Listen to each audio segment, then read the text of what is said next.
Welcome. I'm Riley Karsh. I'm TOVAH Copan. We are thrilled to bring you the We Go Boldly podcast.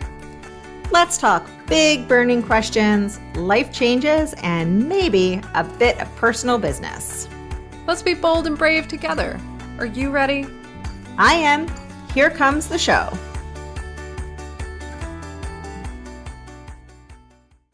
Hello and welcome to We Go Boldly, the podcast. We are thrilled, it's my favorite word, to have you with us on the show today, as always. And we are extra excited because it's interview day, and interview day is always fun for us. We love having guests on the show.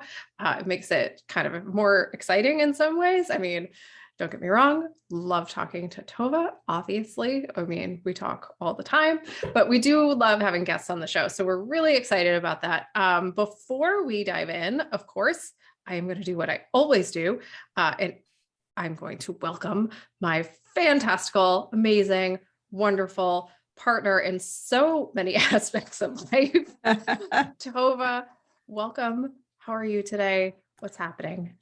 I am going to answer how I am with the answer that someone I was talking to at work said today. I said, how are you doing? And he said, well, work is good. The country is not, but work is good. Right. And so we are doing a lot of compartmentalizing to approach this episode with smiles on our faces, but I am a master compartmentalizer. Yes. And so I will say that I am excited to be here. And we'll leave it at that. Yeah. There are times where I imagine that the inside of me is a little bit like the Container Store.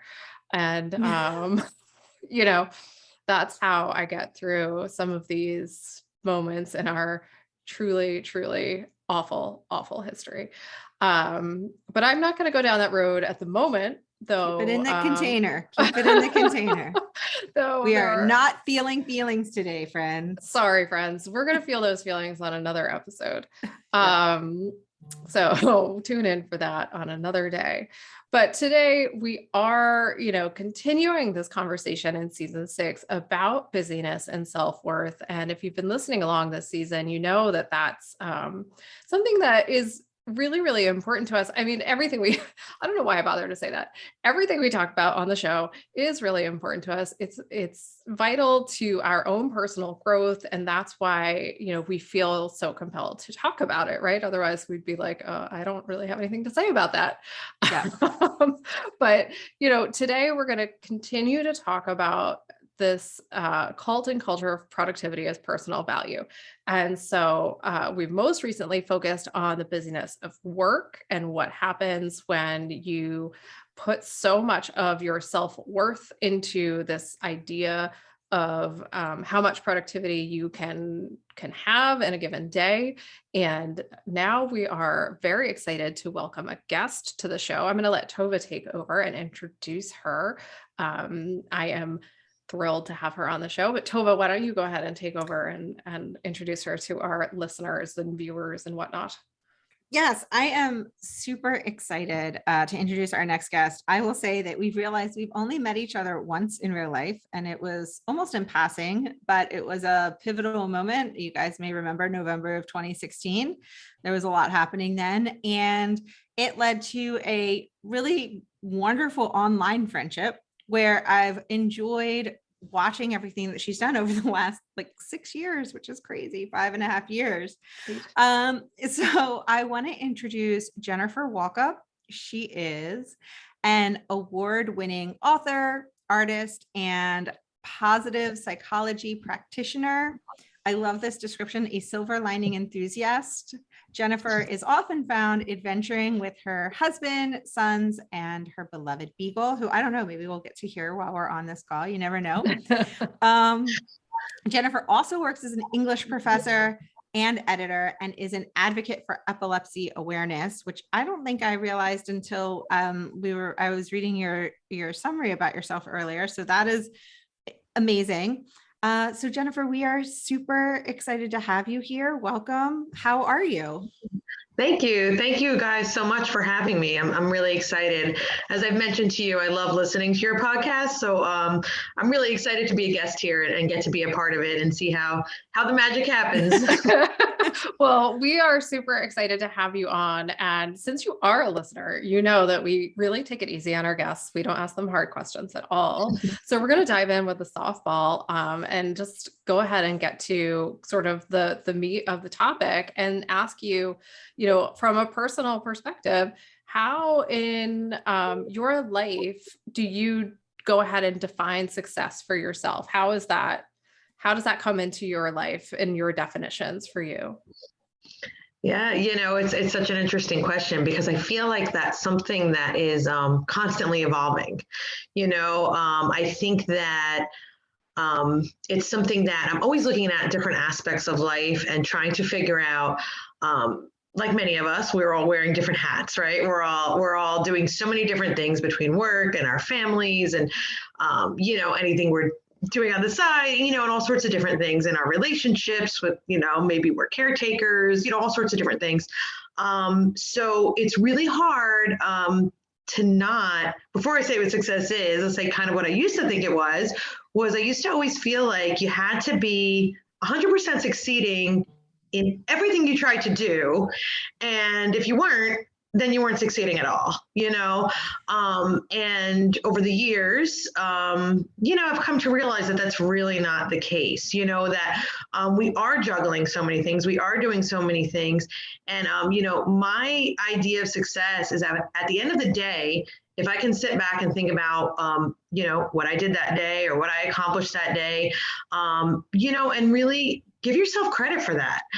It's something that I think it's another thing. I don't think we're hardwired to give ourselves credit for anything. We're so often just feeling like I'm going to list all the things I didn't do today. I'm going to list the things I didn't get to.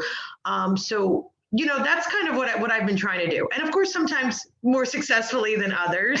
Yes.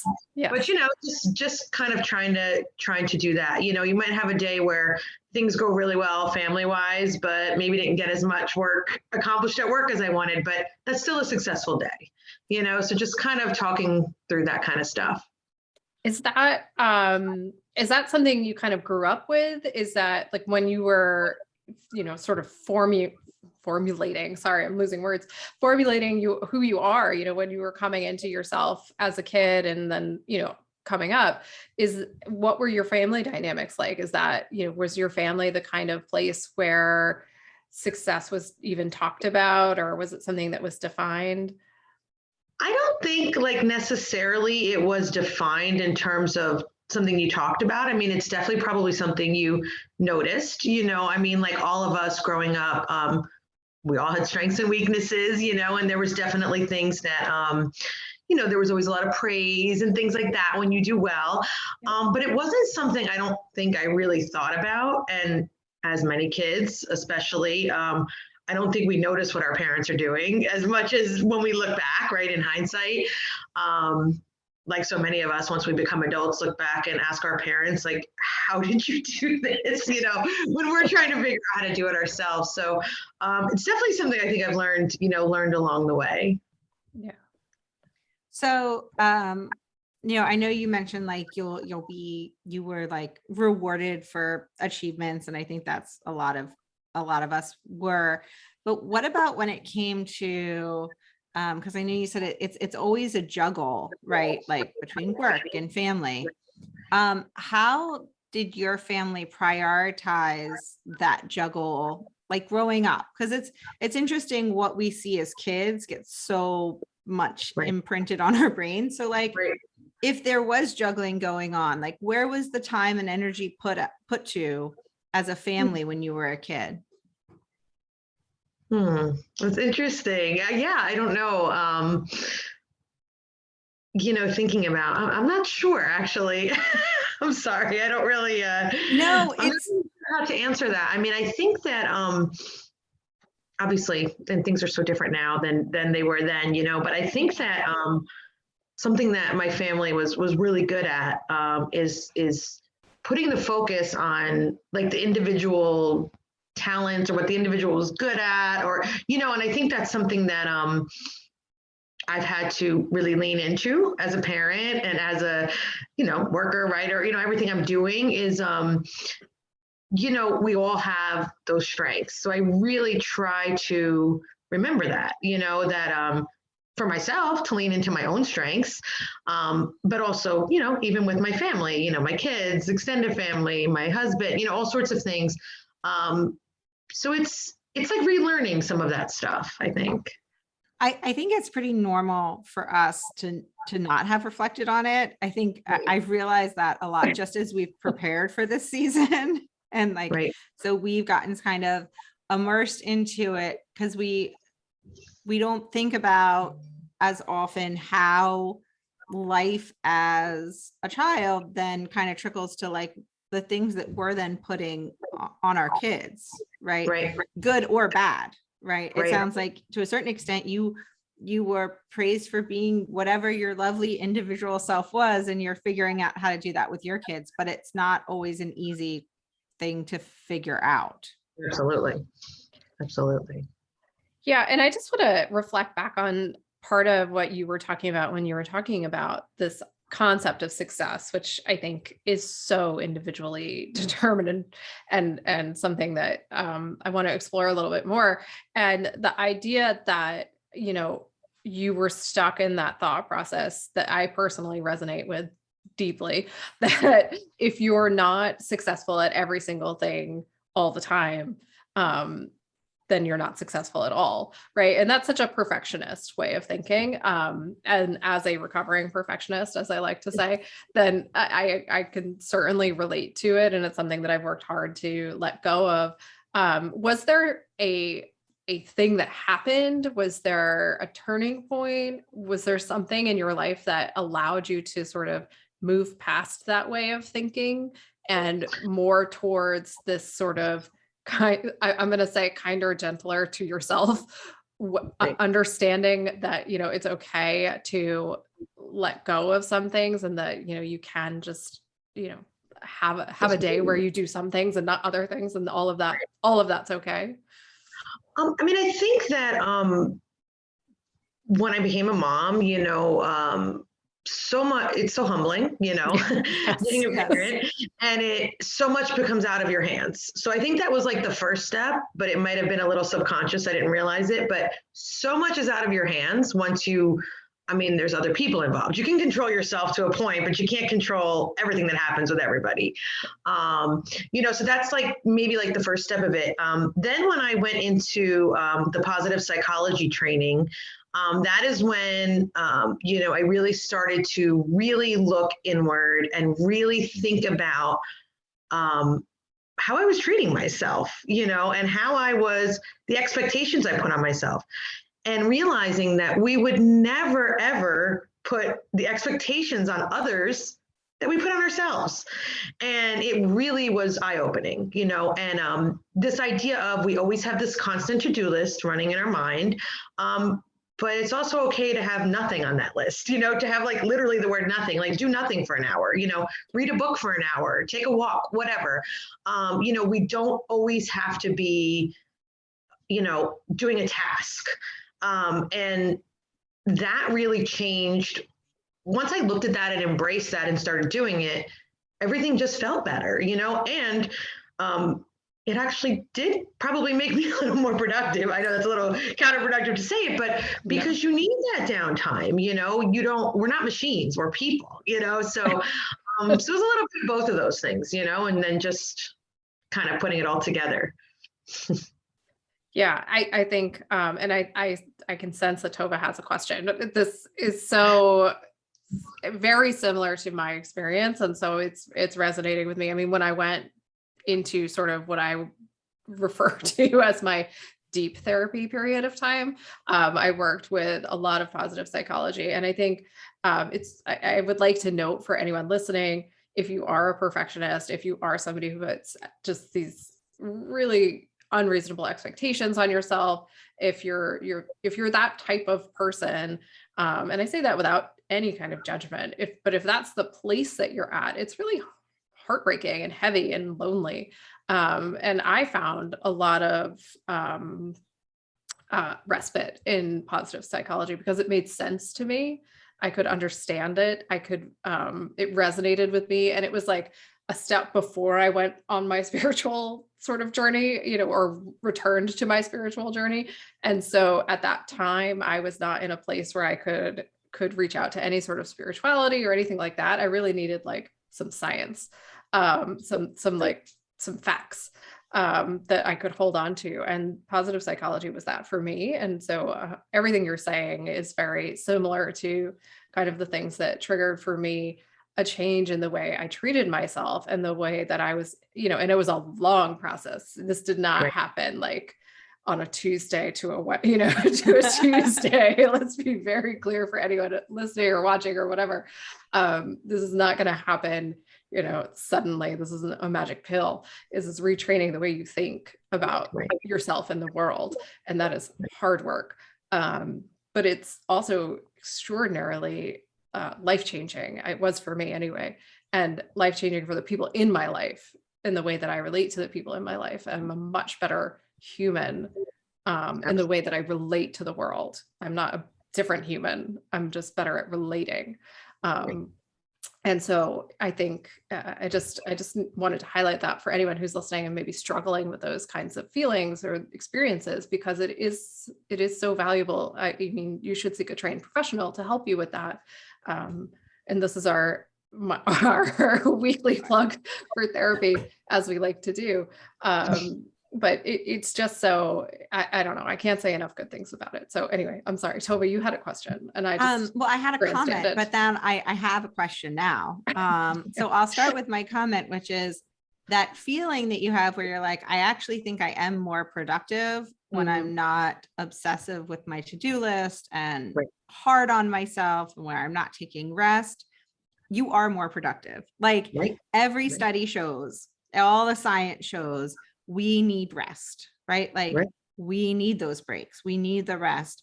Multitasking doesn't work. I mean, that's a whole other conversation, but like, which I'm sure we'll have it someday. Yeah. We got to start writing these down. I know. But so that I just want to confirm to you or anyone who's listening that feeling where you're like, I actually think I am more productive. It's because you are more productive. Right. And,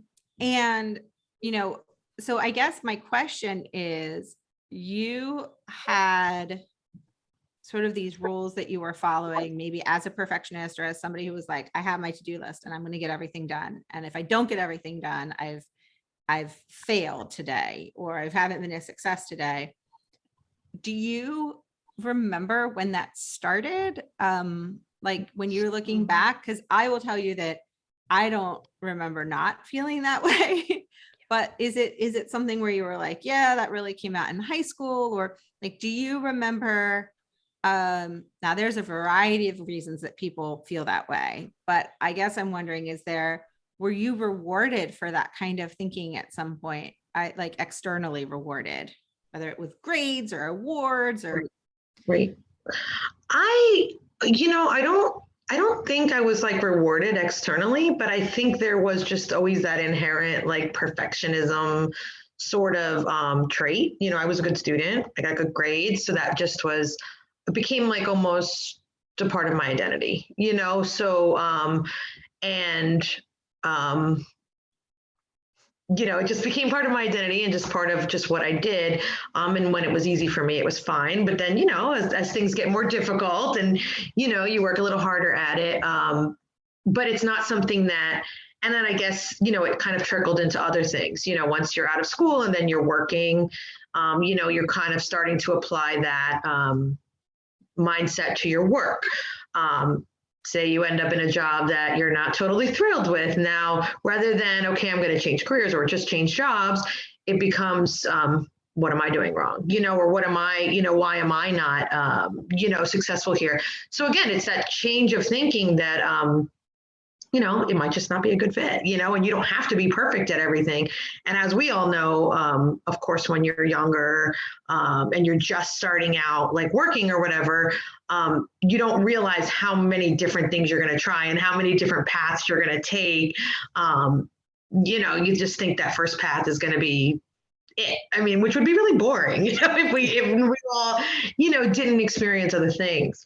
But just to go back a second to your comment, when you said we all need those breaks, and you're right, we are more productive. I just also wanted to add something that I've really been working on with myself is not only do we need those breaks, we deserve those breaks. And I think that's something else a lot of us aren't hardwired to do is tell ourselves we do deserve this, like why not? Why don't we deserve, to lay on the couch and watch Netflix for an hour, to read a book, or I don't know, go get ice cream with our kids or something, whatever it is. I mean, obviously there's a million examples, but, we need the breaks, we deserve the breaks. And, you're allowed, that's one of the things I'm always kind of talking about is that how we're allowed to want what we want, to need what we need. We're allowed to, we're people. And if anybody in our families talked about things that they needed or wanted, we would encourage them to do that, right? So it's about like encouraging ourselves the same way. I love that. We do need to take a quick break, so we're going to go ahead and do that. And when we come back, we have more questions, more fun questions to go through. So we'll be right back.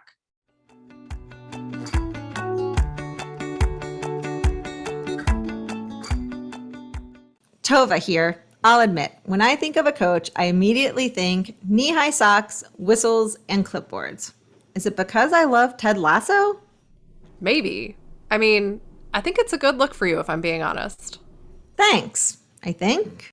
Anyway, that's not the kind of coaching we want to talk to you all about. True. We are talking about life and transition coaching, though I do still love a clipboard and a tube sock. Both Riley and I are lucky to have worked with incredible coaches throughout our lives. Before that, though, we struggled with where to start, believing in what coaching could really do for us, and, of course, putting ourselves first. Taking the leap and working with our coaches made all the difference. They gave us direction and support when we needed it most. Now, we are fortunate enough to be coaches ourselves, and we're excited to pay it forward.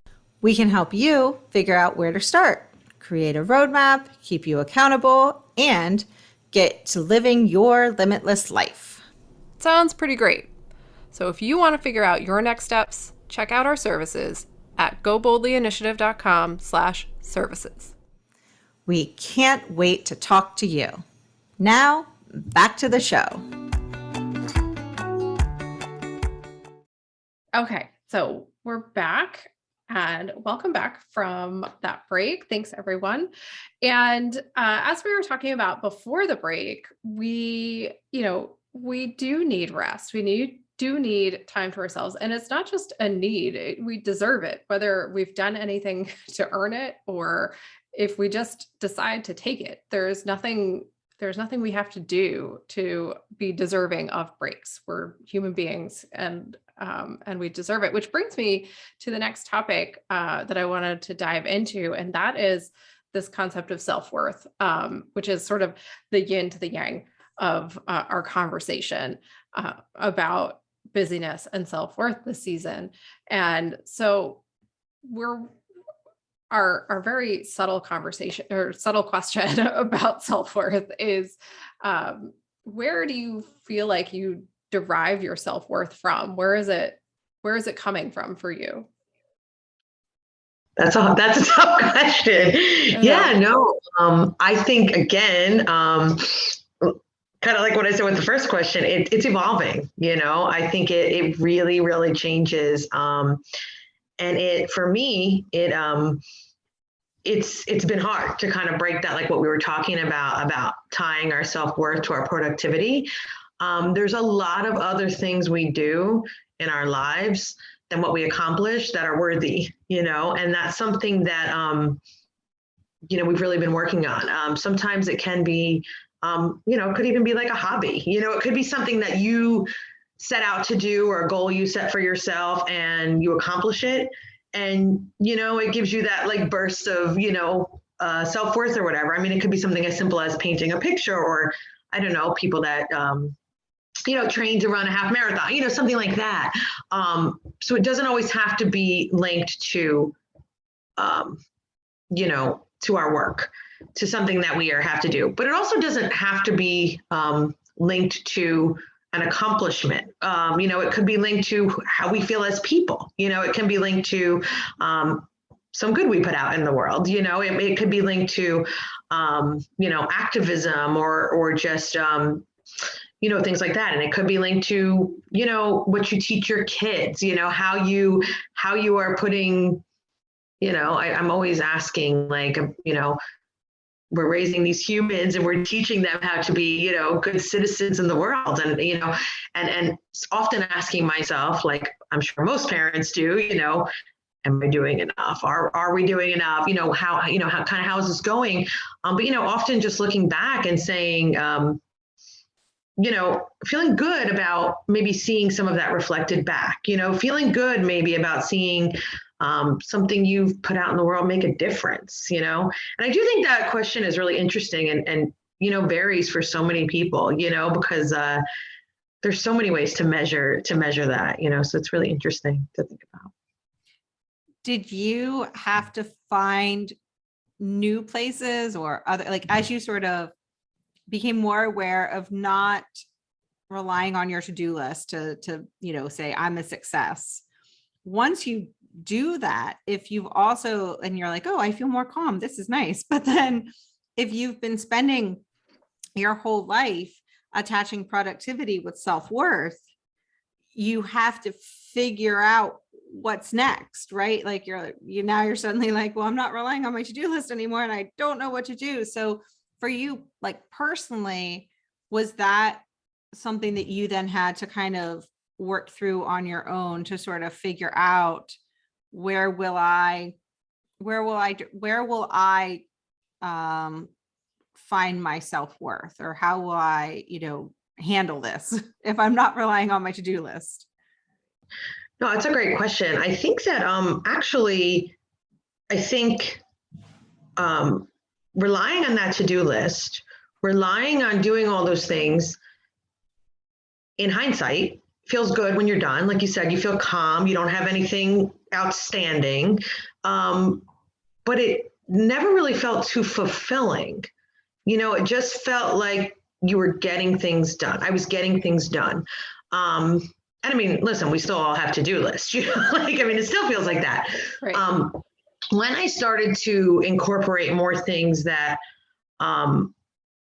became important for me that weren't any measure of success in anybody's mind, but that were things that were part of like the happiness quotient, sort of thing in my life, whether it's I walk a lot, I take a lot of walks a day. This is something that really helps me on just a mental health, happiness, being outside, sun, flowers, trees, whatever. That's something that is really important to me every day. I'm a creative person, so I might, I draw, I paint, I write, I do all sorts of things like that. And these aren't things that are necessarily any measure of success, but for me, they are, because they help me feel they're fulfilling. It's fulfilling to me to do something like that, even if nobody sees it or nobody does it. It doesn't have to be measured by somebody else, and it doesn't have to be something that's quote unquote worthwhile, because it's worthwhile to me. It's worthwhile to my day. Where it used to feel like, and some people might feel like it's wasting time to, I don't know, take on some new hobby or something. But if it's giving you happiness and fulfillment, that's success, that's something, so it's just kind of redefining how we look at like all of those terms, I think, too. Yeah, I think it's super important to recognize that that the word success, or the idea of success, is so individual, or ought to be individual, and it has been taken over culturally, right, to mean certain things. But that doesn't necessarily translate to each person, right? Like if you're looking at the cultural definition of success, that doesn't translate for every individual all the time. And so what you're talking about makes perfect sense if you're willing to sort of step outside the box of that definition. and try different things to find your own happiness. The concept, I think, of self-worth and our worthiness, our value as humans has been attached to doing and busyness for so long. Have you found a way to sort of detach the two things, or do you find yourself still stuck in that pattern where you, in order to feel like you are worthy as a person, right, worthwhile, that you still have to be doing and busy in some way, even if it's busy in producing something for yourself? I think that I have been able to step out of it a little bit. And, like everything else, sometimes it's 2 steps forward, 1 step back. Yeah. We kind of fall into those old thought patterns in every way, not just in this topic.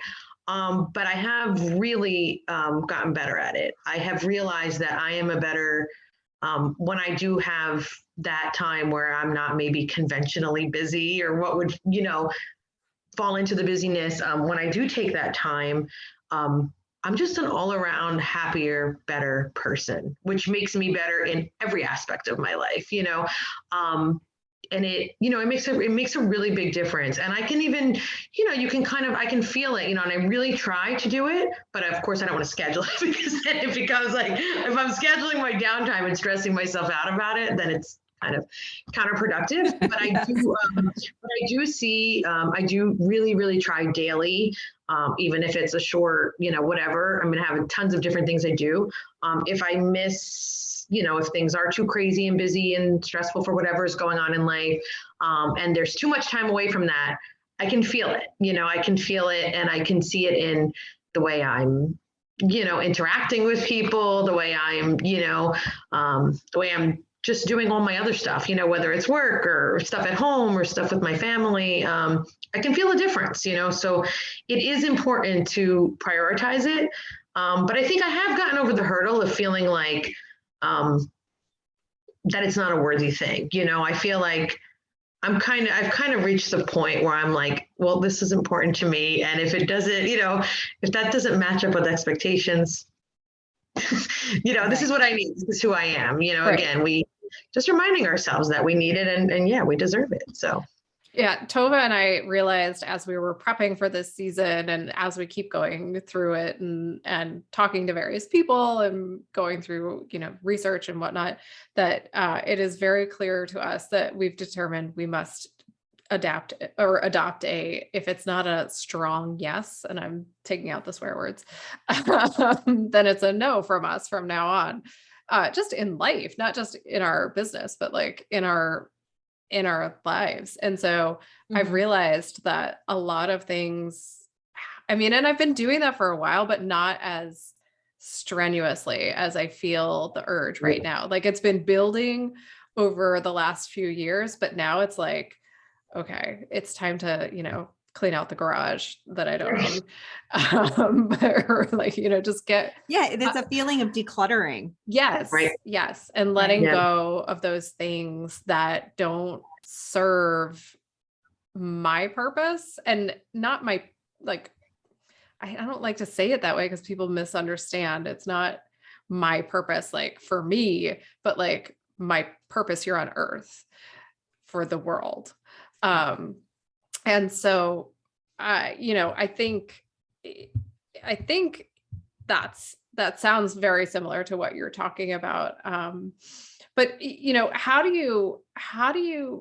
you have any advice for other people in terms of like, if they're stuck in this cycle, if they're stuck in that, like, what do I do? How do I figure out how to say no to something? Because I think a lot of people really struggle with this, right? This sense of, I've got to say yes to everything. I've got to keep busy. What if somebody notices that I'm sitting down, right? Like, what do I do? It's hard because it is very individual, like you said, and we're all wired differently and we all have different, obviously goals, and we all have different paths, and we all have, we just all have different ways that we're looking at things. I say start small. I used to never say no to anything, like so many of us, and then just started saying no to things and started doing little things that I wanted to do. The world is not going to collapse if I don't wash the dishes 5 seconds after we eat dinner and I go for a walk instead. So something that's a small example, but something that, breaks your cycle of I have to do. It's okay to do something that you want to do. It's, if you don't feel like going to something you were invited to, say no, and that's hard. That's a hard one, because we don't want to let people down and we don't want to, but sometimes you have to, you can't be everything for everyone if you're nothing for yourself, and that's something that I just constantly had to remind myself. And, it's a lot of little things, but over time they become habits.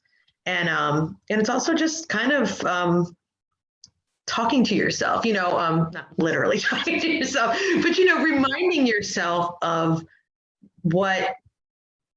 treat yourself like how you would treat other people. Like, we're so much harder on ourselves, I always ask myself when I have something I'm trying to think through, okay, well, if a friend came to you with this same situation, what advice would you give? Because chances are you'd be a lot more lenient and nicer and understanding to a friend than you are to yourself. And when you start thinking of yourself that way and looking at situations like that, you'll realize, that you do deserve that same kind of advice. I also ask myself too, how would I feel if, say I can't attend something that I was invited to and I feel really bad, but I have other things going on that day and it's just going to be too hectic. You feel really bad about it, but at the same time, I often ask myself, okay, well, if I was the one that was hosting whatever this thing is that I'm not going to, I would understand, right? So you just start offering the grace to yourself that you would offer to other people. And I think that was something that also made me realize that I'm being too hard on myself. Other people aren't seeing me how I'm seeing me, so that kind of helped. Yeah, and it goes to our TOVAH and my definition of self-worth, which is that you are worthwhile, period. Right. Right. There's nothing you have to do or not do. Right. You just are. Right. And so when you accept that, when you finally get to the point where you're like, okay, I'm worthwhile, then you start to see other people as worthwhile. Right. Absolutely. And you can relate to them in a whole different way, right? It's a whole different level of connectivity. Even people you don't particularly like, as we discussed at some point. But as simple as that sounds, that's a big step to feel that, it's I love that definition because it's so simple, but yet it's a leap to get there, to accept ourselves that way. Yeah. I mean, it's deep. That is a deep thing to be able to do. And it's not constant, right? You may not be constantly there, and that's okay. But yeah, I think that was some great advice. So thank you for sharing that. I appreciate that. We need to take another quick break, and then I have a question to follow up to your advice. But for me, I need this advice. So we're going to take a quick break and we will be right back.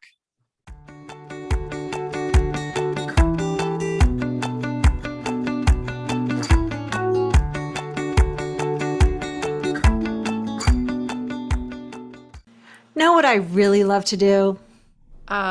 Take baths, go for walks, read, drink margaritas, hike. Yeah, not what I was referring to.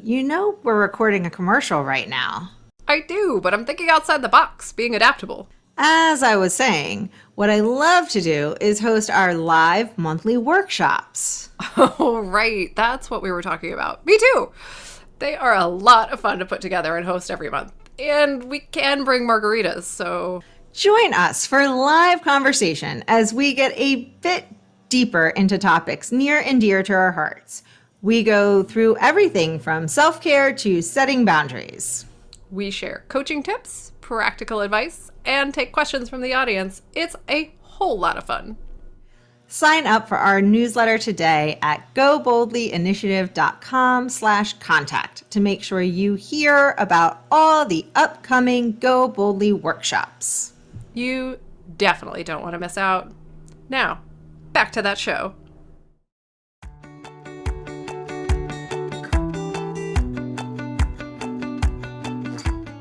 Okay, so welcome back, everyone. Like I said, this is advice for me, but you are a parent, and I believe your boys are a little older than mine. And so, my oldest is a fourth grader, and he's very driven, and he's focuses on grades. But I have all these other, I have two other boys coming up behind him, and I think that they're entering a world, or they're in a world where achievement is so important. And part of that is just because they get grades, right? Yes. There's actual grades. And then they go to middle school and high school, and then they're going to try to go to some sort of college or post-high school education opportunity. And they will be based on the grades and their achievement, right? So I had the unique opportunity. I say unique, I do it every year. I love it. As part of this is one of those like strong yeses of things that I really do like to do. I get to sit on the scholarship committee for one of our local organizations. And so we sit there and we have actually talked about like, read the essay of the kid first before you look at their resume, so that we get a feel for who this person is. Yes. But we still look at the resume, right? And we still make sure it checks certain boxes. I will say I've noticed that we do try to lean into the kids who seem to pick like one nonprofit or charity to be a community service activity and really give it their all versus like 98. Right. But I guess my question is, how do you help your boys, your sons, live this when they're in a world that is still really defined by their achievements? Right. Yeah, it's really tough. It's really hard. And I have a high schooler and a middle schooler. So it's it's a little bit older than your kids. And my kids are very different. They have very different mindsets, very different goals, very different needs, and all of that. And I think that I really just try to encourage. I try to, I know it sounds like a platitude, about, as long as you're doing your best, but I really do try to live that,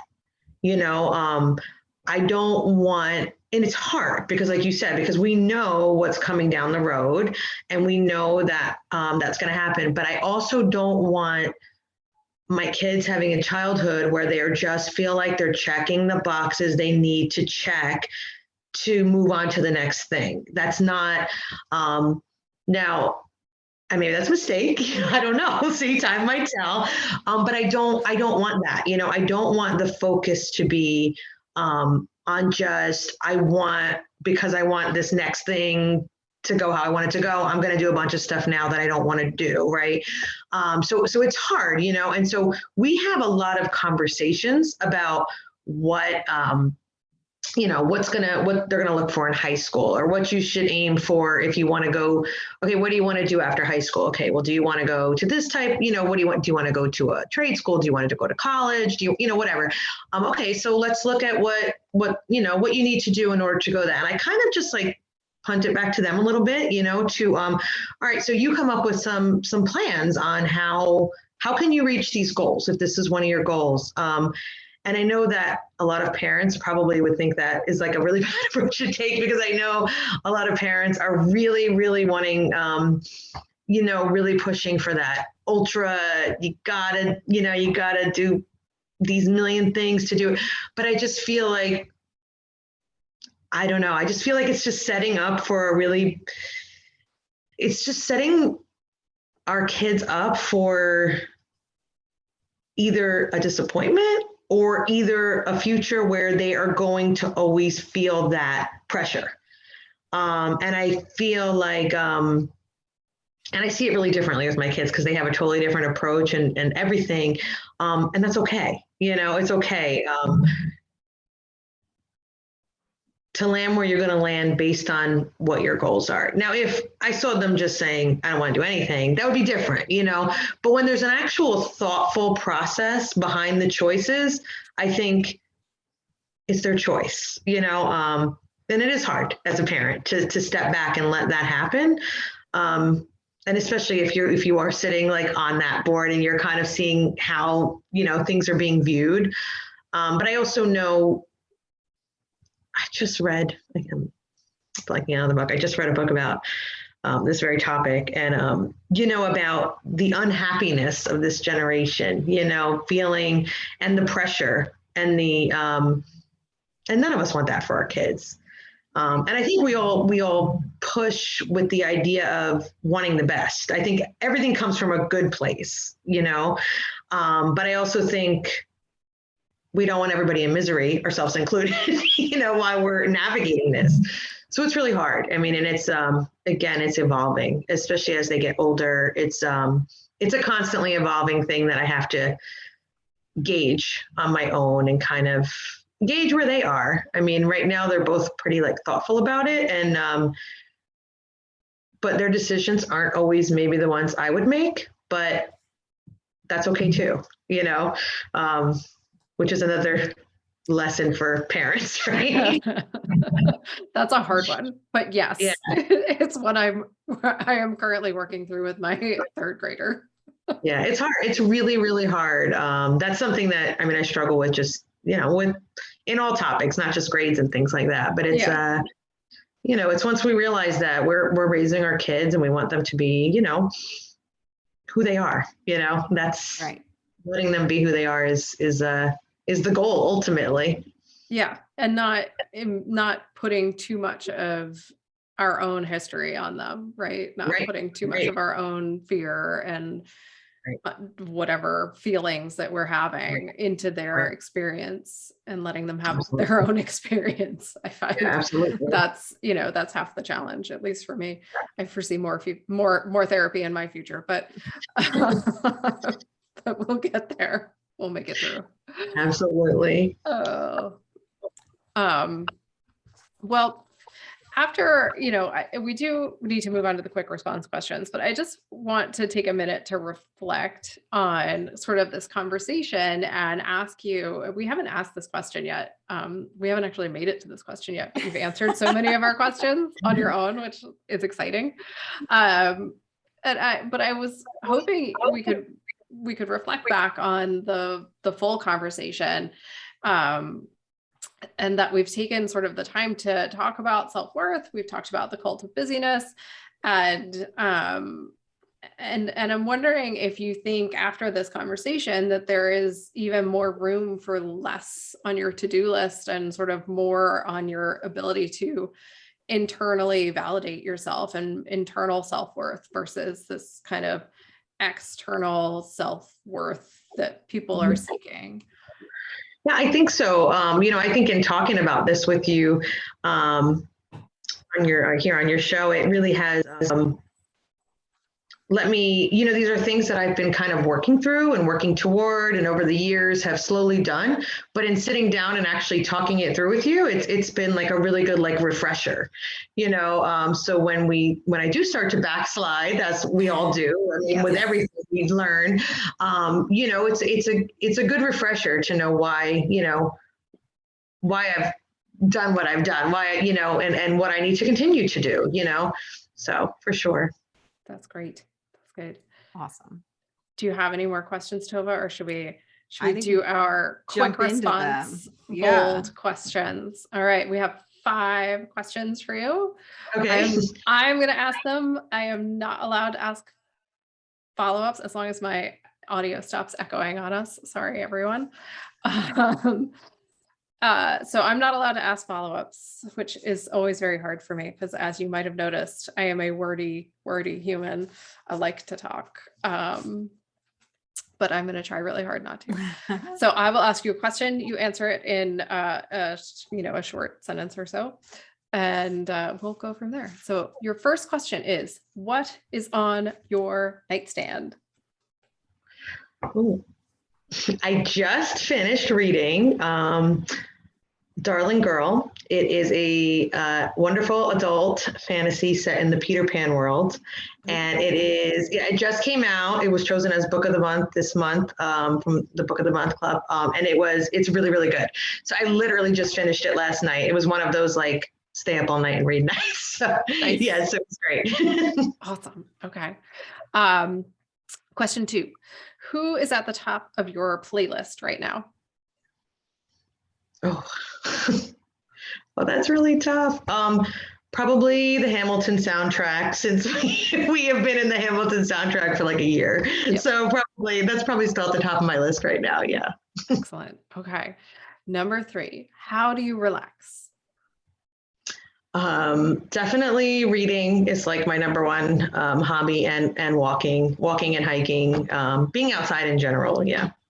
Cool. Number 4, what is your favorite beverage? Gosh. I don't know. That's really hard. I pretty much drink like water all day, so it's a little bit boring, but I don't know. And Water coffee. works. Definitely a lot of coffee in the morning, but Okay. I couldn't live without that. Same. Oops, I'm not supposed to talk. Number 5, what is the best piece of advice you ever received? Just That's easy hard. questions. Super Oh my easy. gosh. I know this is a hard one. I know. It could also be like the best quote or, your Yeah, favorite saying. quote. Yeah. It's a stumper. I know. I got to think about it for a second. And here I would get caught up on the favorite beverage. I can't pick. How would I pick? You love all the beverages. I love all the beverages. anything hot. I've also realized I like cold things too. That was Well, I was going to say in the aha winter, yesterday moment. in the winter, any hot beverage. In the summer, anything iced. Yep. For all you listeners who want to bring TOVAH Beverages. I really don't. I'm totally stumped. I'm Oh sorry. no, you stuff. That's okay. We can. That's we okay. You can text it to us or whatever. Yeah. We'll share it at we'll another share time. It. We'll share it. I'm Whatever. sorry. I'm sure as soon as we get off the phone, you'll be like, You'll be I like, got it now. I've got my favorite 6 quotes. Yeah. Well, then the last question is, this is, I think, an easy one. Where can people find you? You write books. You came out with like a page a day. I'm not saying it right, but a daily reader. There we go. Last year. So where can people find you to get all these things? So you could, I have a website. It's just jenniferwalkup.com. And that's kind of the landing page for the links to everything else. So all of my social media is linked from there, links to my books, and all of that is all linked from my website. Excellent. Well, we will share that in the show notes and we'll put it on our social media so everyone can find you. Great. Thank you so much for being on the show today. It was really fun to talk to you and to get your insight and your advice and just have this conversation. We are grateful that you agreed to share your personal story with us and everyone else who's listening. I say this every time, but I really mean it. I know it's not easy. It was not easy for me to start talking about my personal life. TOVAH knows it was like, pulling teeth. But we are very grateful that you were willing to come on the show and we loved having you here. So thanks for joining us. And Thank you for having me. yeah. And we will be back next week, everyone, with another episode talking more about busyness and self-worth and all of the fun stuff that we have been talking about this season 6. So stay tuned and we will see you all then. Thanks so much for listening to We Go Boldly podcast. We know you're busy and we love spending time with you. If you enjoyed this week's episode, let us know. Head to Apple Podcasts right now to rate and review our show. While you're there, be sure to click that subscribe button. Want more us time? Follow us on all the socials at Go Boldly Together. Want even more us time? As in all the coaching pizzazz. Find us at goboldlyinitiative.com for all the info. We will be back with more excitement, research, and deep thoughts next week. Until then, keep on being the bold, brave, amazing people we know you already are.